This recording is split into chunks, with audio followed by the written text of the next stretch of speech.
Welcome to How to Homeschool Radio, the show where we help new and veteran homeschoolers create a successful homeschool that works for their families. Whether you're thinking about homeschooling, just started homeschooling, or have been homeschooling for years, you've come to the right place. I'm your host, Judy Sardin, homeschooling coach, homeschooling mom of two, and author of Sardin's Practical Guide, How to Start Homeschooling. Are you ready? Let's get to it. Today we are going to talk about learning disabilities, specifically dyslexia.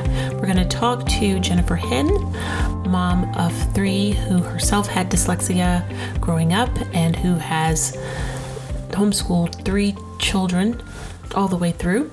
And this episode is really inspiration for those people who do not have learning disabilities, but whose children may, and it will really give you a perspective on how to go about homeschooling these children, and also really what it feels like to grow up with a learning disability. And it goes a little long, but I'd like you to stick with it, because whether you yourself have a learning disability or it's your child, it really opens up the world of a person growing up with a learning disability and how things operate in the school, and then really how things can go exceptionally well post-school.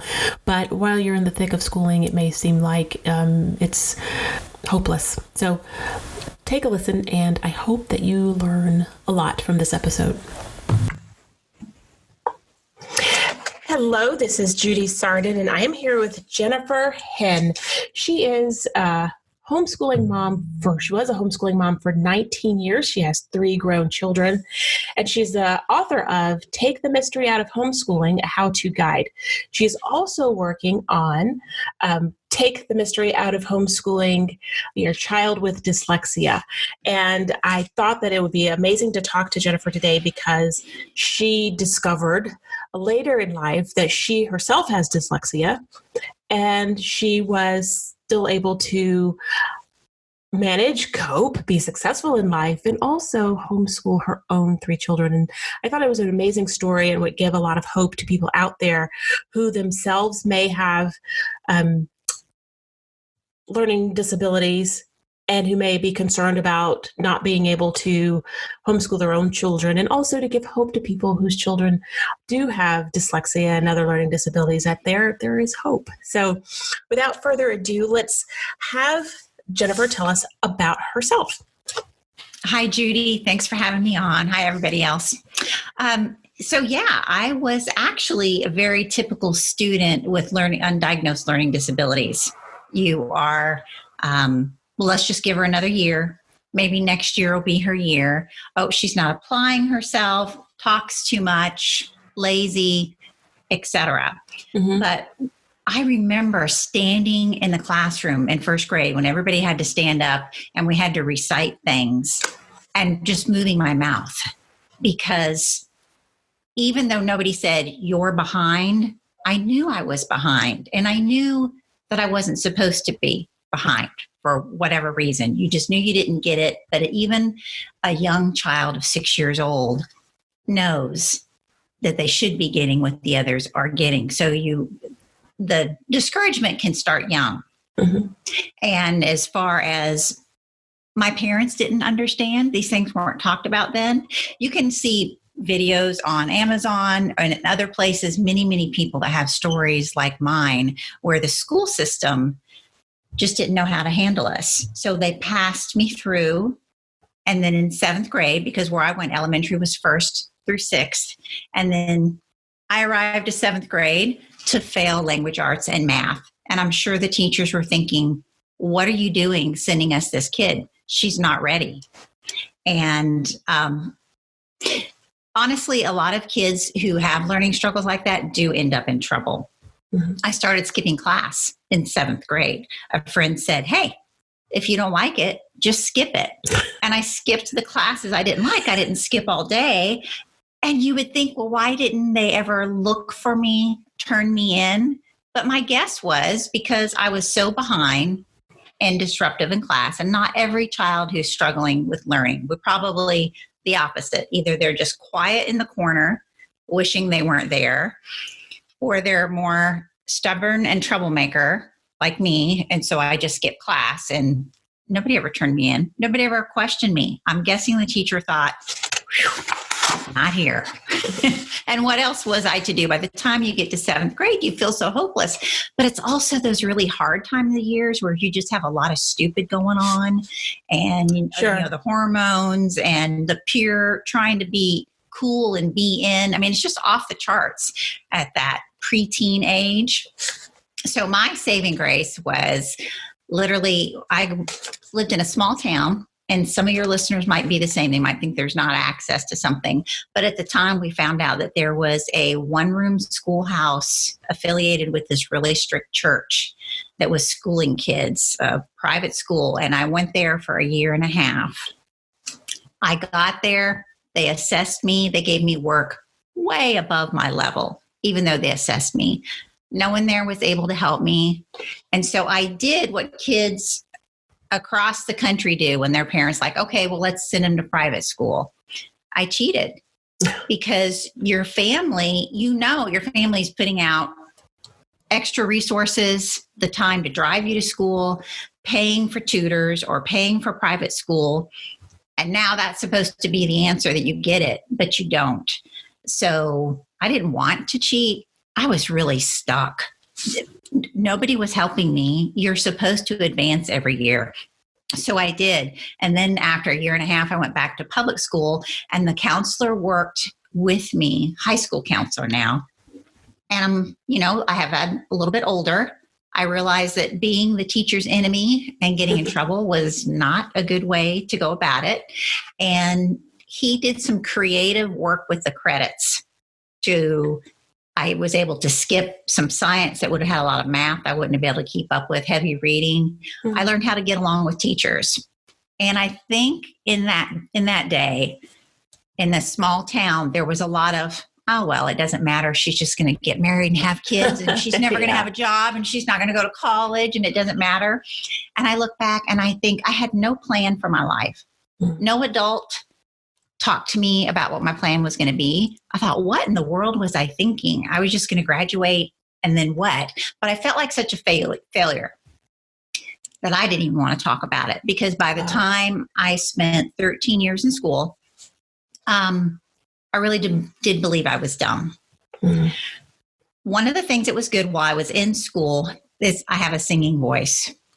I could sing first soprano, and we had this new teacher that came to town in high school, and he started a show choir. So I was in choir and show choir. So that gave me a group, and it gave me something to do. And I always loved to write and tell stories, but in composition, I couldn't spell. Mm-hmm. And there were also spelling tests. And I tried at first. The teacher never did understand. The spelling tests were I'm guessing at this time that in high school that I was spelling at a 3rd or 4th grade level. Mm-hmm. And I was supposed to be writing these compositions. But he gave spelling tests, and he graded the spelling tests, but he would not grade your spelling on your compositions. And it was the only way that I was able to pass. And he loved my stories. But he'd say, won't you just try to spell? Won't you just try? Here I was a senior. Won't you just try? And by then, I didn't have a voice myself to say, I never said it's beyond me. Because I did try the first few weeks. I went home and I studied, and I wanted to please the teacher, but there was no way. I needed remediation. So he gave me A's on all my compositions and F's on all my spelling. And I graduated with a C. But for the most part, they were just going to, you move on. And then I had to go through, I got to discover in the real world, and I had been successful at other things. I guess I just didn't figure they were as important, because mm-hmm. everything in school mm-hmm. is based around your grades. And of course, my older sibling, got straight A's, valedictorian, took all the hard classes.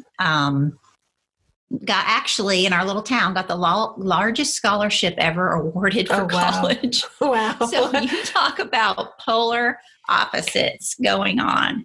That two kids from one family can be so different, but parents know that. We sometimes too, if we're in homeschool co-ops or church or scouts, we'll have one student from a family that might be difficult. Mm-hmm. And I think sometimes the leader's like, oh, that family, or oh, those parents. I remember being told once we needed to work on our parenting when we picked up a child from one age group, and then we went to the next age group and we were told what wonderful parents we were. That's funny. So we are given a variety of kids, and there's nothing more humbling than our kids, right? Our kids will humble us. So if you have those, that child that's getting straight A's, and schoolwork just comes so easy. And I think as homeschool moms, even though we were in public school, my brother and I, he was easy. Parents didn't ever have to worry about whether he was getting his schoolwork done, whether he knew where his papers were. I remember him and feeling sorry for him getting in trouble for getting a B, thinking that wasn't fair. But he, if he applied himself, he would get A+ and extra credit on everything. And then where was I in this? So what were my eyes thinking? My eyes were thinking that I was trouble and that I was not smart. So emotional intelligence or other giftedness that I had, again, a lot of it back then was, well, you're just going to be a mom and you can take care of kids really well. So that's that. But that is not what ended up happening. As I started working, I started to say, I think maybe I'm not dumb because every time I get a job or want to learn something new, I learn it and it doesn't seem to be that hard. But the difference was it kind of was flipped in the real world. You learn by doing. And I'll give you an example. So this is kind of a crazy thing. I had actually had guardians in high school for part of my high school and had not been living with my parents. So when I graduated, I moved in with my parents. All the way across the country. They were living in Texas. I had been in Idaho. And so we moved in and my dad said, okay, you need to go to school now. And I was like, whoa, college, junior college, he said. Okay, so even junior college, I was scared to death. I knew I'd done nothing to prepare. I barely made it through high school. And he said, yes, you have to go to either junior college or cosmetology school. Well, I didn't want to do either. But when Dad says you have to, and again, I didn't really speak up because I remember thinking, how in the world would I go to junior college when there was never ever a plan, nobody to help me. Looking back, oh my word, I wish I would have had help. I wish I would have. Of course. But then again, I do have a story because I didn't. So I went to cosmetology school. And I also worked. So cosmetology school was 40 hours a week, and I worked 30 to 35 hours a week. Oof. Yes. So I rarely had a day off. And so a lot of times I arrived at school late where the textbook time was. So you're supposed to study the textbook work for about 2 months, and then you were done, and then you just did your floor work. It took about a year if you went full time. And usually I slept in and didn't go to class. I think I went to class twice the whole time I was there. But man, could I do hair. And I remember one time getting upset. I said, how come all these girls are sitting around, but you just give me customer after customer after customer? And she said, it's because they asked for you. I said, oh. So I finished my hours. Now it's time to go to take a state exam. You've got to travel to the capital of Texas and take this cosmetology test. So I thought I would open my book. Wow. So I opened my book because there's two parts to the test. There's the written test and then there's the practical. And I studied for about 2 weeks. But what happened when I opened that book is it all made sense because I'd been doing it. I flipped it without realizing I flipped it. So I had been hands-on for months. I opened up the textbook, learned some of the terms, memorized some of the things I needed to memorize, went to the state, and the first part of the test was practical. I was the first one done in the room. In fact, it was supposed to be an all-day test. It wasn't even lunch, and I was done. They said, okay, you're done. So just go over here and wait. We're going to give you the written test after lunch. So then I took the written test, and I I passed with a 90. Oh, wow. Everything. So were you shocked? I was shocked. And in fact, even when I was the first one done in the room with the practical part, I thought I had missed something and I was scared and thought I'd messed it all up because you had to do a certain number of things in a particular order. And then as you finished it, one of the directors would come over and grade you. And then you do the next thing to hair and then they would come and grade you. I don't know how it's done now, but it's probably done similar. And because when I stopped and looked around the room and saw that I was quite a bit ahead of everyone, I was certain that I'd missed something. So I went to the bathroom and I stayed for quite a while going over it in my head, thinking, well, if you're going to fail, you're going to fail because I don't know what I've done wrong. And I went back and I finished. Well, I didn't do anything wrong. It's just that I had done so much work. I had already worked. My speed was there. But the important part is that the textbook part became easy because I had already worked it all out in real life. And then it made sense and I could picture it. I could see it. I didn't really want to be a cosmetologist. I didn't. That was, my dad saying I had to go to school. So I really never did anything with that. But even just knowing that I could go to school and do well and how that worked for me was encouraging to me. Now, I'd like to take you back. Way back when you first started talking about how you felt as a first grader. Because one of the things that, I am really happy to be able to homeschool my kids. And if you've listened to my podcast, you've heard me talk about, I have the two children that you just described. I have the first child, who memory like a trap. The kid can memorize anything. Everything is easy, minimal amount of effort to accomplish anything really, whether academic or not. And then I have my second child who can't spell. We're about to go in 6th grade and I as a mother am mortified by her spelling. But we're working on it. And, I have the luxury of not having the pressure of having her to have to take tests whenever she takes her standardized tests. I know she's got to bomb the spelling and okay. But, I have curricula that I've implemented with the first child that we'll get halfway through it with the second child and she can't remember what we did last week.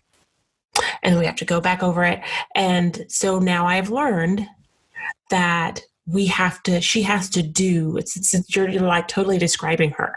If she does something, if I have her act it out or do something, then she's got it. But she has to have that kinetic aspect to stuff. Rote memorization, not doing it. And so I've really started to evaluate whether those math facts that I've been obsessed over for, she's 11 now, but I've been obsessing over those math facts for years. Yeah. I've now gotten to a point where I'm questioning, with this child, if I have to do anything now, I use a calculator. I don't have to do math in my head. So is it even something that I need to even press at this point? And I've kind of decided that no, I don't. We're just going to move on. But I love the way you talk about that. And I know that my older child will kind of make little snarky comments about how long it takes her to memorize things or how long it takes her to pick up on things. And I can't even... I shut him down pretty quickly, but I can't imagine what it would be like if you were a child in a school. Right. Getting those messages from all the adults and probably from some of the children. So I'd love for you to talk more about, as a child who's been there, how it can really affect your psyche, how it can really affect how you feel about yourself and how you think that plays into your future success, how it can play into your future success or not being successful by being bombarded by all of that. Yes. And you touched on the beginning a little bit on personality because the personality types, I am more of an extroverted. So I think it's going to be even harder for an introverted child go into it. I'm naturally a more glasses half full. Maybe more even when I talked about middle school and younger grade, just like a risk taker, because I was skipping class. Well, where some aren't. But so the whole thing about homeschooling, which is crazy, is that let's say I was 7, 8 years old in my room playing house, and I had my little stuffed animals out. And when I played house, my dream was that I would never send my kids to school, that I would school them at home. And I would teach them, I'd have a chalkboard and I'd teach them their ABCs. Of course, I'd never heard of homeschooling, didn't know it existed. But as a little girl, still in early elementary, that was my dream, that they would never have to go to school. I had a very mean teacher in 2nd grade who would even hit me. And what happened is, and I know teachers don't do that now, but actually we say that, but then sometimes we hear about Yes. things that go on and we're like, wait a minute. But she would just be like, think. And she would walk up and down the hallways, the aisles. But then I was so scared of her, any work that I would have been able to do, I could no longer do. I was frightened of her. She was very unkind to me and another child in the class who was more hyper, and I was just behind and not getting it. And so my mom said that I had started having nightmares and walking in my sleep, etc., just because of the stress that I was under. And that was 2nd grade. And were you even able to articulate that to your parents when you got home? No, because of the shame. Yeah. So what happened is, and my mom tells a story how angry she was, is I wasn't finishing anything because, again, I'm hunkered down while almost looking up to see if the teacher is going to come by. And sometimes she would take her pencil and just whap you. She had it perfected, just whap you hard on the head. But even if she wasn't going to hit you, or you were wondering if she was going to, or she would actually take and make me an example. So yes, that was a horrible teacher. They weren't all as bad as her, but this started in 2nd grade, to take my paper and make it an example, what not to do. But I started putting all this unfinished work in my desk, and the communication from her to my parents was pretty much zero.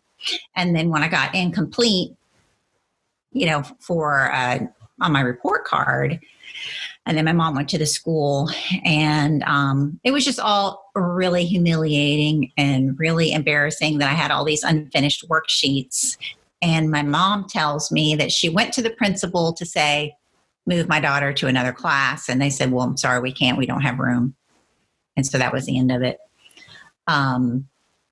So with different teachers, it was different on how they handled the kids that were behind or struggling. So then there were the ones that just gave you a pass. Eventually you just get a pass, even though every year was supposed to be a better teacher and a better situation. How do you think that was the same in high school? They just pass you. But how do you think that affected you kind of emotionally and how you felt about yourself?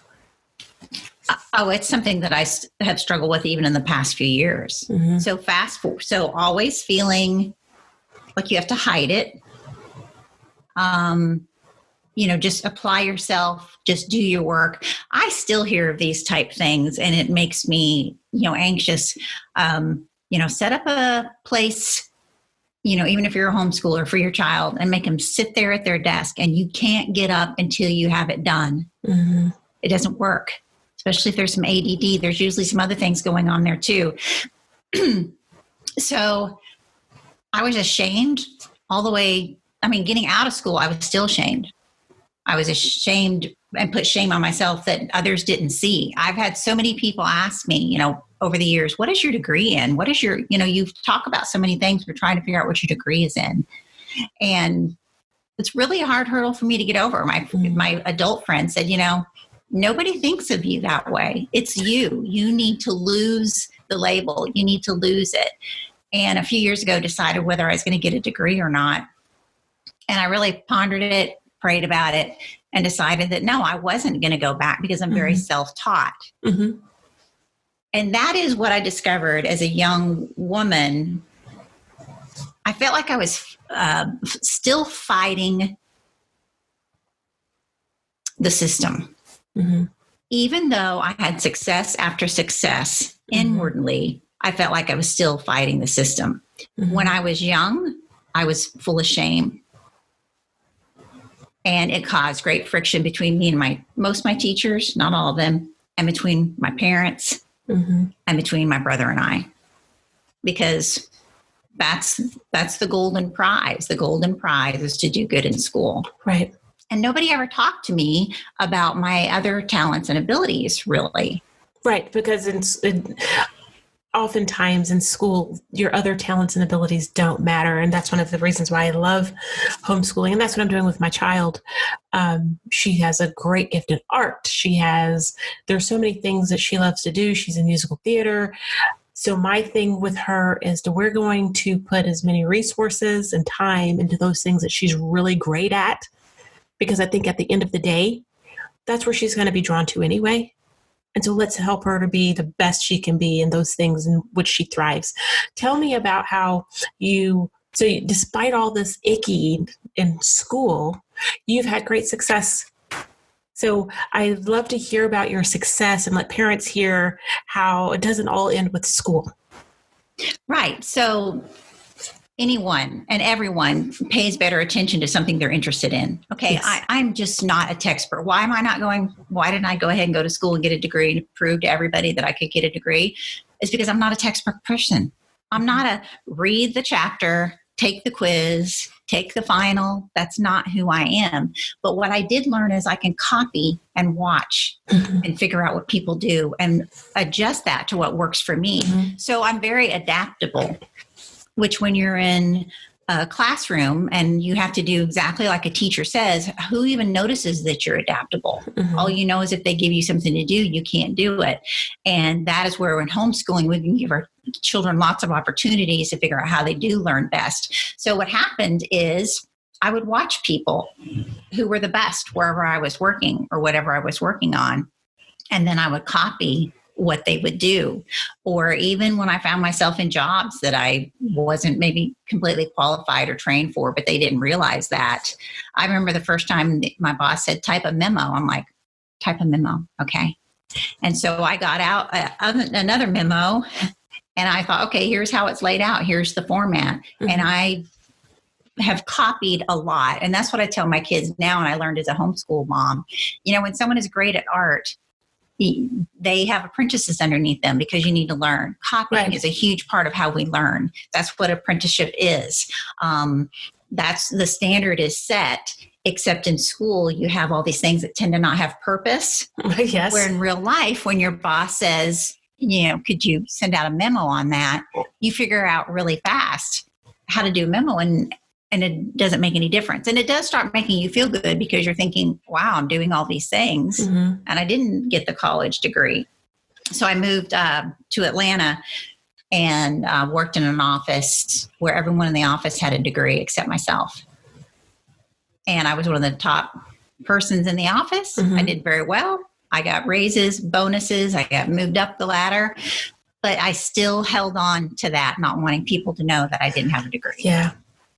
Because the shame was still there. But I think that that's changing, and maybe even more so in the homeschool community, because we're already out of the box. We're already going against the grain. And what I'm looking at, or what I think I'm seeing, is that we have an entrepreneurship track where kids and families are starting that in the homeschool movement even before the kids are even in high school. And then there's the trade school track. What trade do you want to go? You can take off during the school hours and go work at something and investigate and see if that's something you're interested in, see what your talents are. And then there is the college track, which is great. I have nothing against it. But I would love to see those three options for students. So I was almost embarrassed to say what I wanted to do, but I wanted to travel. So I thought, well, then I should be a travel agent. And I investigated it on my own, but I thought everybody was going to make fun of me. Like, oh, sure, who doesn't want to travel? And who doesn't want to be a travel agent? But that's what I did. I actually went to school. It was just a 6-month school to be a travel agent. And then I investigated that corporate travel was where the money was. And I was looking for the money.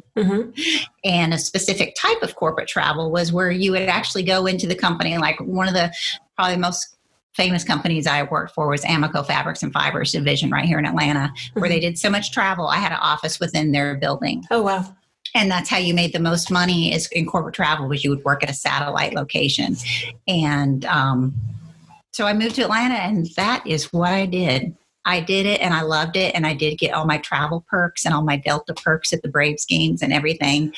And it was really exciting, but it was hands-on. It really was hands-on and working really hard. When I needed to learn to do something new, I would actually, it was kind of a con, a little bit of a lie, because people would be getting ready to go home at the end of the day. And they say, hey, you done? Are you finishing it up? You need help? And I say, oh, I'm going to be done. Oh, in 5 minutes, I'll be out of here. And then everybody would leave. And I might sit there for another hour, hour and a half, learning more on the system, learning more of what I needed to do without anybody knowing. And of course, I wasn't going to charge my time or anything like that because I needed the training. And that's one of the things that I've learned, with dyslexia. It can take us longer to learn something with whatever learning disabilities. But then once you get it, you get it. And since I was literally having to work on things, it was, again, flipping the scenario. And it gave it purpose. And so many kids, they tell us that we have to find the motivation for our high schoolers or our motivation for our middle schoolers. And they're going, there is no motivation to do this math, or there is no motivation to learn about World War I. I agree with you wholeheartedly. I've actually just started a new program where I work with parents to help them kind of identify their kids' interests and where they might want to go in for college or for a career. When I say career, I mean non-college track. And then we plan strategically on how to get the child there. So I did an interview with Pam Andrews here, and her son was interested in art, similar to my daughter. They knew it. He had his own little summer program in art. Instead of taking physics at high school, he took physics for artists. That's nice. From one of the classes on edX.org or Coursera. And so she found things that were specifically suited to what he wanted to do. And the schools don't do that because all they have is the same old, all the schools have the same classes that everyone else is taking. And everybody's kind of on the same track. But if you can figure out what your child's interests are, you can build their learning around their interests. It will help them to be more successful, as you said, whether you have a learning disability or not.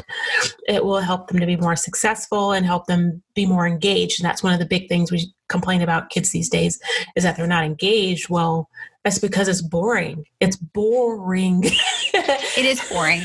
And so one of the things that I did start learning differently. I remember one time, this was just a young adult working here in Atlanta, listening to someone on a talk show talk about the way they did everyday math.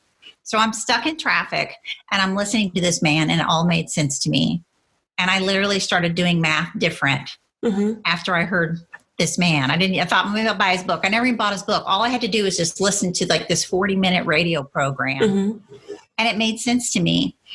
And other things started coming together. I told my son for years now, it gets easier as you get older.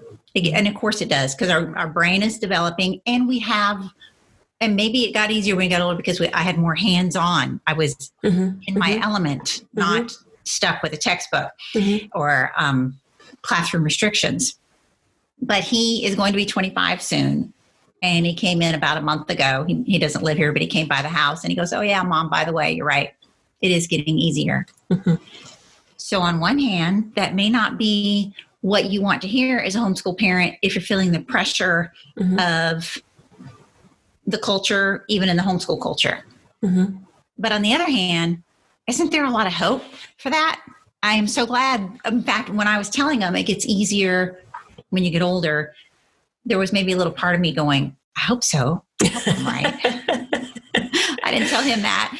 But, to have him come home and say, you're right, Mom, it's easier. I'm like, yes, Yes, because we need that hope. And mom needs to know that they don't have to have everything by 18, 19. Yes. It gets easier. It definitely gets easier for everybody. So 2 things I want to say that you have highlighted. One of the things that I talk about all the time, which is you taught yourself how to learn. Mm-hmm. And for me, I think that is the most important thing that we can teach our children, how to learn. If they know how to learn in a way that works for them, because, for example, I'm a visual person, and so you can sit here and prattle at me all day. I mean, you talk about a degree. I went to law school. I have a law degree, but if you sat here and talked to me all day, I wouldn't remember a thing you said. It's just like when we scheduled this the first time, I didn't write it down. And so it never went inside of my brain. I didn't write it down right away. And we've actually had to reschedule this because we talked about it verbally. I didn't have anything to write with. And even if I had written it down and had seen it written, I would have remembered. And you would have remembered. Yeah. Yeah. But I'm a visual learner. I can't remember anything if I just hear it. And so in school, I'd go to class whenever I would go to class when I was in college. I wouldn't even take notes because it didn't matter. I would have to always read the textbook. I have to have a book. My son is audio. And so he gets so frustrated with me when he's trying to read something to me and explain something to me. And I'm like, let me see it. I need to read it. I know. Yeah. I've got to see it. It doesn't, but Mom, I just told you. It's like, it doesn't matter. I've got to read it. And so he's audio, but my daughter has to have audio. She has to have visual and she has to touch. With her, I have to engage all of the senses, but they each know, we talk about it all the time, what their learning styles are and how best they learn. And so now when I have to learn something, I mean, I know I have to read it with my son in order he's working on Spanish. I tell him 50,000 times he has to repeat it to himself. Right. Because he learns best by hearing it. And so if he doesn't say it out loud to himself, he won't remember. And with my daughter, we've got, well, for both of them, we have an online tutor, but I have had to, we've got Rosetta Stone. So we're paying for the online tutor and also Rosetta Stone. And also I'm printing off worksheets for her, because if we don't do all of those for her, then it's gone. Yeah. But she also knows to take notes. So she knows immediately if you start prattling stuff off for her, she's going to go get her pen. She's going to say, wait a second. It sounds like something I have to remember. And people will look at her, adults will look at her, and I'll just say, she has to take notes. Well, she's self-aware with that. And don't step on any toes here, Jen, but a lot of times girls are more self-aware than boys. So they need that. In fact, with my son, I talked about getting, I know it's dorky, but hey, a little notebook on a string and put it around his neck with a pen so he could write them. But, but then when he did get a job, he does have to write it down. He's very resistant. Some kids are very, like you said, you told your son 1,000 times, say it out loud. Oh my word, kids can be so resistant to what they need. But the funny thing is they're hearing you. They may not be obeying you now, but when it counts and they need to learn it later, they're going to hear your voice going, say it out loud. But I'm going to segue in this board I have here. I did not know I need a new board. The weather is, so multisensory. So kids, any children with learning disabilities, anybody can learn at the same program, but that's what we're talking about for language. We're talking about a multisensory. So you're touching, you're hearing, you're saying, the dictation, and then it's the way it's sequenced. I'm here to tell you I'm thankful that when homeschooling started, there were some private schools that started selling to homeschoolers. But when I look at some spelling lists and some spelling programs, maybe just your average spelling program, you have 4 different spelling phonics rules in one spelling test in 2nd grade. That is way more than a dyslexic child can handle. So, and I won't demonstrate it now, but we have the board so you can have the touch aspect. And is this something you offer? Is this something you recommend?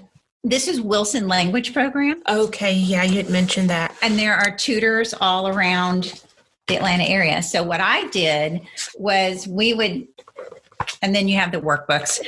We would go to the tutor, but I was learning how to do it. I bought here you go, self-taught again. All right. And so this is going to be probably hard to imagine, but so I've learned now that daydream of homeschooling my children is reality. Mm-hmm. Now I have kids. And I'm going to say to my family, who I know is going to think I'm crazy, and they did. They thought impossible that I'm going to homeschool.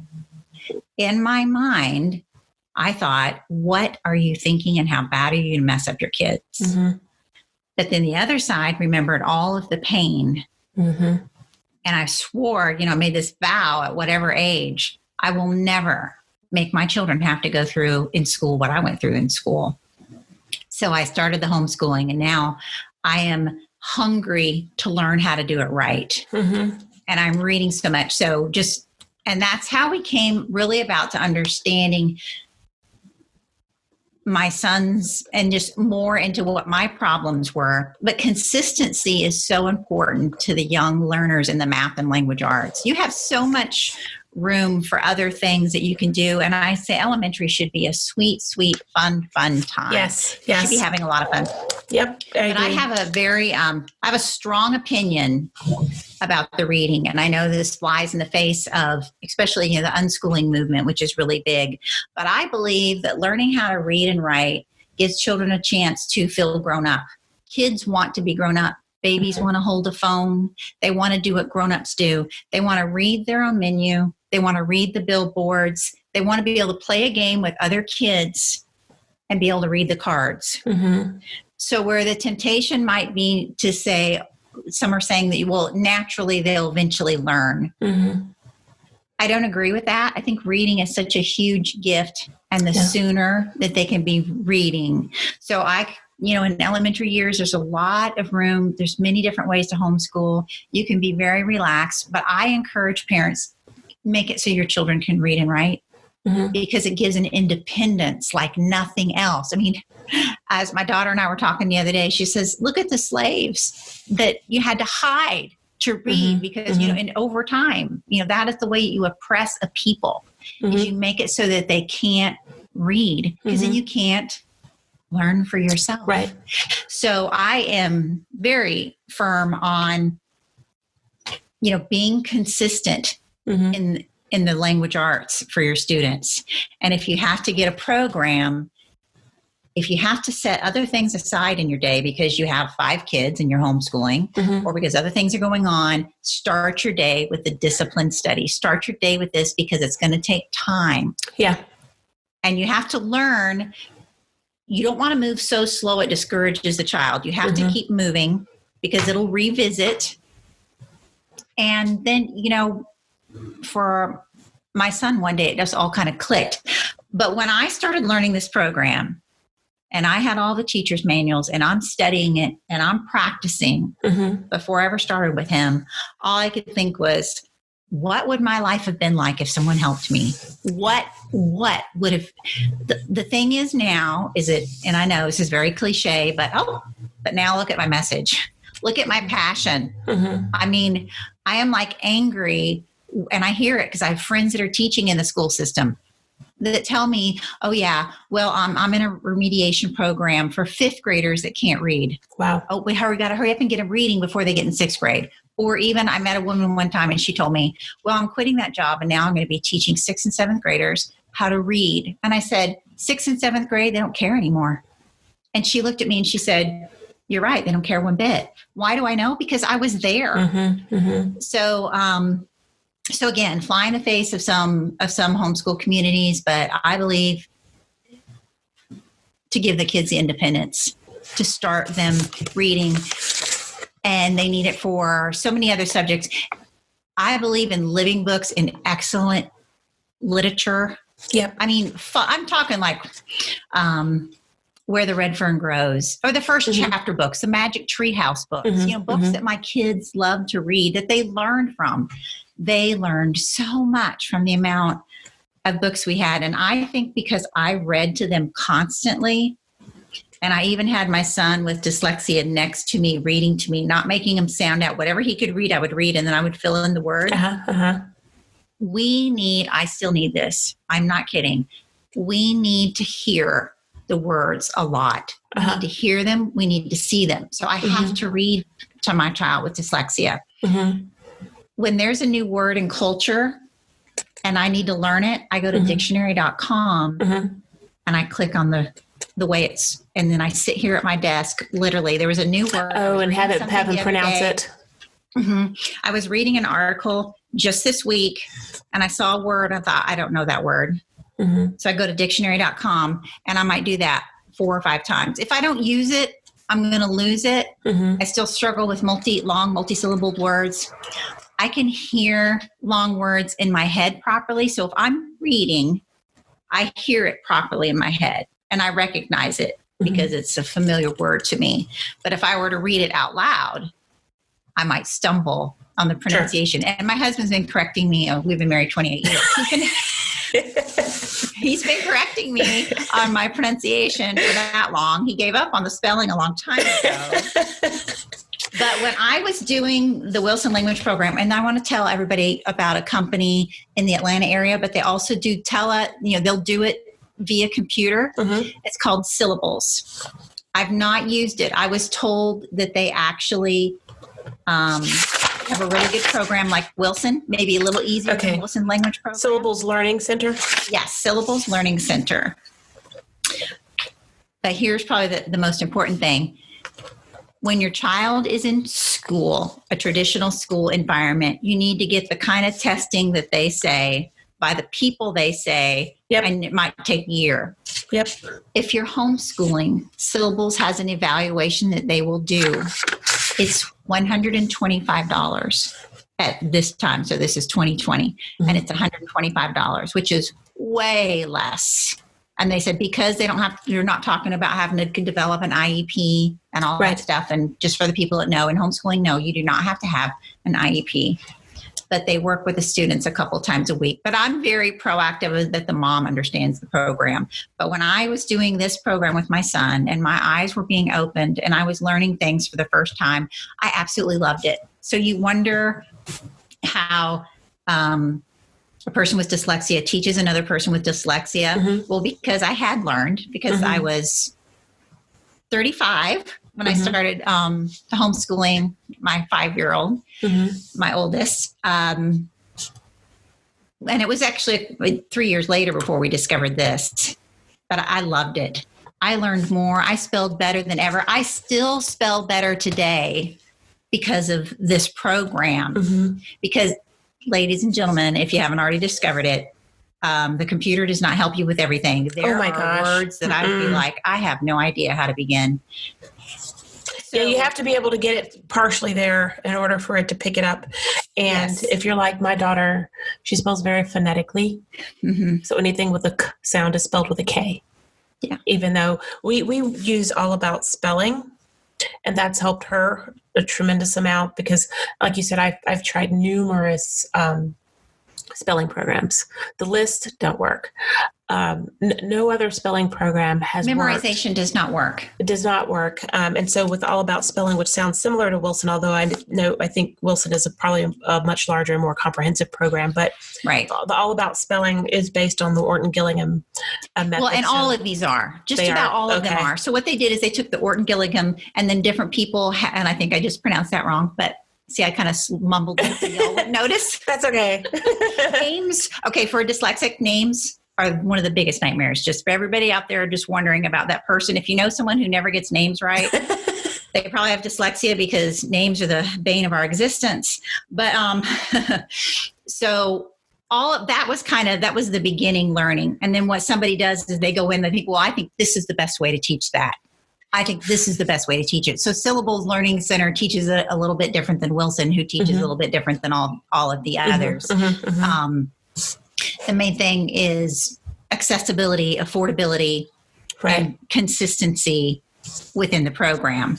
Now, just another thing that your listeners might want to know. So my daughter, I think God is great. I always say if I would have just kept having kids, I would have had learned more and more and more.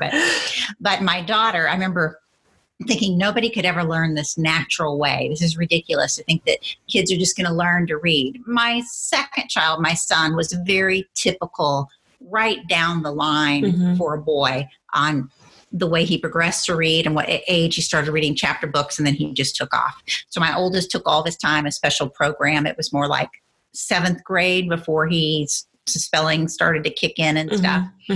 But my daughter taught herself. At 4 years old. The ubiquitous child who taught theirself to read, who seems like in some communities, everybody's kid taught them to read. And my son didn't decide he was going to start reading until he was in 6th grade. And now I can't make him stop reading, but we worked on it every day. But you worked on it, yeah. Every day. We did never not work on it. But did he know well enough to read, to do those things that I said? Did he know how to read well enough to play a game with? Oh yeah, he doesn't have a what we discovered at some point is he had a visual issue. 2020, but he had convergence insufficiency, so his eyes were, he was seeing double, kind of right where you put the book. My brother had that problem, and so once we got that taken care of, it had gone so long before he could figure it out that he had kind of turned off. And again, he doesn't even have the pressure that you would have in school, but even still, he became frustrated. And I'll admit I was frustrated too, because he knew his phonetic rules. It was a visual thing that wasn't picked up. It wasn't picked up in a regular vision exam. I had to take him to a vision therapist. So it took him a while to kind of get over being angry and being frustrated. But then I always let him read books that he enjoyed. I mean, he couldn't read the, Captain Underpants or anything like that. But like you said, it had to be something that I approved. Right. He could choose it. And as long as I approved of it, it wasn't, disrespectful to parents. We had library guidelines. Library guidelines. And the kids knew what I was going to approve. Yes. And you're right. We didn't, and I know, no, not offending anybody, but no, at our house, we didn't read Captain Underpants either. Yeah. But,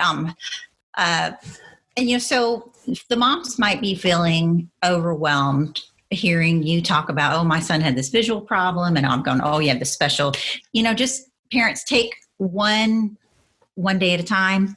Mm-hmm. You're not under the pressure that they have to pass tests. And that's the key. Yeah. And move as your child needs to, and do not beat yourself up for not figuring things out right away. Letting some things go so the more important things can get done. Yep. That's just really important. So look for that giftedness. Where are they gifted? Look for areas for them to succeed. That was probably the best advice that we had. And music.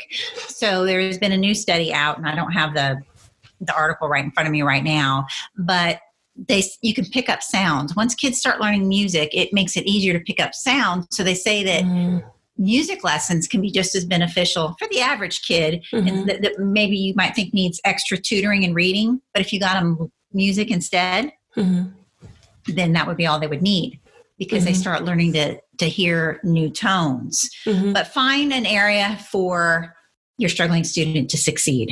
Yes. And when you talk about learning styles, find some things that they can do that they can succeed with and be proud of. And I can only imagine that you can figure out all the different ways your daughter could do art. My son had a very unique way of doing art, very detailed, teeny tiny detailed work.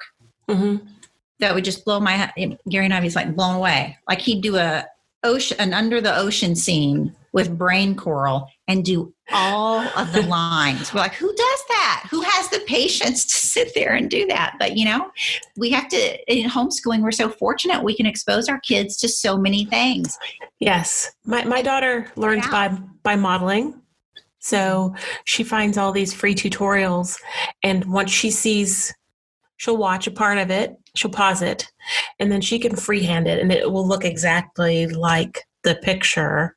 But if she finds people who are showing you how to do it, and so once you show her how to do it, she sees it, she can reproduce it, and it's really amazing. It's just, whereas in a classroom, I guess, how does that translate into math. Well, the joke that the samples were always the easy problems, and then you turn the page. Oh gosh. And they were completely different. Or yes, it's still that way. This much of the class gets it already. Just move on, teacher. Teachers are what are they going to do? The kid who needs that was my son. Versus the ones who are like, please already. And at our house, my oldest had the disabilities, but my second did not. And my second had a memory. When they were 6 and 4, and I wasn't even schooling him at 4, which those of you who homeschool, there is a trickle down effect. You don't have to, the younger ones pick up a ton, but he would be in 2 rooms over and answer the question, and he would hear me, and I'd be, it was a struggle for a few years to say, you may not answer for your brother. That's funny. Well, Jennifer, give us kind of, you've homeschooled your 3, they're all adults. Mm-hmm. And so despite your struggles, and despite the fact that you still have remnants of the struggle, you've been successful. And so if you can just tell us how, for moms out there who have learning disabilities, who themselves may be ADD or may have dyslexia, what kind of encouragement can you give them about, because the big, in my homeschool group, just about everybody I have questions that people have to fill out to get into the group. And just about everybody says they're afraid they're going to mess their kids up. Mm-hmm. And so I like to have people, before my guests finish, I'd love to have them speak to the mom. And in your case, the mom who has a learning disability, who's afraid she's going to mess their kids up. What can you say to her to give her encouragement? 13 years of school is not their life. The things that we have to do as moms is we have to say, is my child intelligent? Yes. Can they learn? Either, like we said, auditory, textbooks. Are they college bound? You need to know yourself, mom, but you need to know your kids. And don't listen to the lies. Because honestly, a child who is not motivated will become motivated in the real world when they want to do what they want to do. Just like I wanted to travel. And at the time, it's non-existent now, but at the time, it was a very fun, lucrative business to get involved in. And I learned it. I would say you're not, how are you going to mess up your child if you're working on a steady process? Put a system in place for yourself. The main things are going to be math and language arts. C's get degrees. C's get degrees. I love that. Some kids, their job needs a degree. I have one who could get A's. He has measured it out even in college. And he said, I can cut my hours at work and spend more time studying to get A's, or I can work more so I can have more money to play because he's paying his own way, and then get a C and still get my degree. Oh, my word, right? But when we have had some really hard years in homeschooling, because I had some health issues and my kids had to go to public school, and even my child, and yes, when your child with learning disabilities goes to public school, they come home and you do homework till 10 o'clock at night every night. So many people started homeschooling because they said, oh, we're working till 10 at night. But I'm looking and I'm recognizing and I'm seeing where he excels. Every person he's ever worked for goes on and on about how a wonderful person he is, how wonderful leader he is, how he does so well at things. He had his Eagle Scout, and his Eagle Scout project was very difficult. But he keeps moving, and he's been successful. And you're not going to ruin your child unless you're abusing them. And you're not abusing them. What you're talking about is maybe not, in your mind, perfectly teaching them chemistry. Or perfectly teaching them this. It's not over. We don't peak at 18. How about that? My friend Michelle, I put it in my book at one of my chapters. We don't peak at high school. We don't. But our world is, we taught our kids how to hack the test. Yep. You start talking in middle school, you're going to have to take these ACT or the SAT, and you're going to hack the test. And they even have changed it now to where, you can take portions of the test. You can retake the test and retake the test. It's all about passing the test. And then when you go to college, it's all about passing the test. So you're going to hack the system for those kids that can, right? Mm-hmm. So I have this excellent, very long article I read not long ago, and the guy, he funds startups. And he says these kids come in here that are so used to hacking the system, Yes. and now they want to hack this. He's like, there is no hacking it, so you just have to produce a good product. Yeah, but give us the formula. Yes. Tell me how to hack this. And he's like, yep. Well, no, you actually now have to work. So no, you're not going to ruin your kids because they don't peak in high school. You're going to expose them to multiple kinds of learning. You're going to feel like you failed miserably at times in certain subjects. You're going to hire tutors. Yep. You can do it. Don't worry. Stop worrying about things in elementary. Just stop worrying. You're going to figure it out. You may sometimes go, dang, I spent a lot of money on homeschooling. Well, you're giving your child a private education. My husband and we've paid for tutors. We've done different things. We're like, okay, no regrets. So we haven't driven the nicest cars and live in the big fancy house because we had to budget the way we budgeted. No regrets. We would do it all again. And that's the thing. Like you mentioned the tutors. I tell people that all the time. You know, my son's moving into Algebra 1. I could teach it, but why would I? I'm so putting him in a co-op and paying $300 for the semester so somebody else can teach him. I mean, why would I do it? You want someone that can. So Isaac one year had to mow the lawn for his geometry tutor, which he said was one of the best tutors he ever had. He was a professor at KSU, statistics at KSU. He loved Isaac mowing his lawn. You know how wonderful that was for me? I mean, and for him too. And for your son. And get that man, yes, way better than me to do it. I know another woman, she's just brilliant. With all the sciences, she teaches the sciences. She goes, bring them on. And so she's got all these homeschool boys trimming bushes and mowing lawns and doing whatever. And it wasn't, to her, it was very valuable. And to the homeschool parent, it was valuable. So mom, if you could teach science or grade essays and compositions or whatever, you just don't know what it's going to turn out like in high school. Don't freak out about high school. Somehow we get there, we make it, we get the resources we need. And if a class bombs or you don't think your kid did very well, it's not the end of the world. And if they are going to go to college and they want to hack the test, let them do it. Let them practice those SATs. Let them practice the ACT. I did not have my son take any of them, because I knew what would happen. All the talk was everybody was talking about it and comparing their scores. I thought it would discourage him. I thought he wouldn't need it because he was going to go to junior college. And all you have to do is go there and take a placement test. It's so easy. You walk in the door and they have 2 placement tests for you to take. You take them, right away if you pass or not. If you don't pass, at least this was even just last year for my daughter, you have, you can go back in 24 hours and retake it. Oh, that was on it. That part. That's why we hacked that test by not taking it. And and that's another way maybe as dyslexics, you could say, or struggling students can hack it, is by starting at a smaller junior college. Or a trade. And, trade. My stepson, he does a trade. He does HVAC repair. Yeah.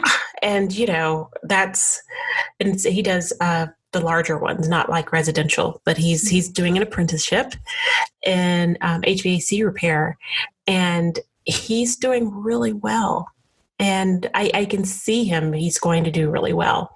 And so that's the other thing, I think as homeschoolers, we can be open to entrepreneurship. We can be more open to trades and more open to just a variety of things out there, because everybody's different, and we can identify that and help our kids identify that. And so your struggling student, it really helped that we had him doing a lot of things at home, in the neighborhood jobs, a lot of scouting things. So he was skilled in multiple areas. So that's why anytime anybody would hire him for anything, they thought he was fabulous. And when he did get his first full-time regular job, he came home and he said, Mom, everyone thinks I am so smart. He goes, because I don't think they've ever read a book.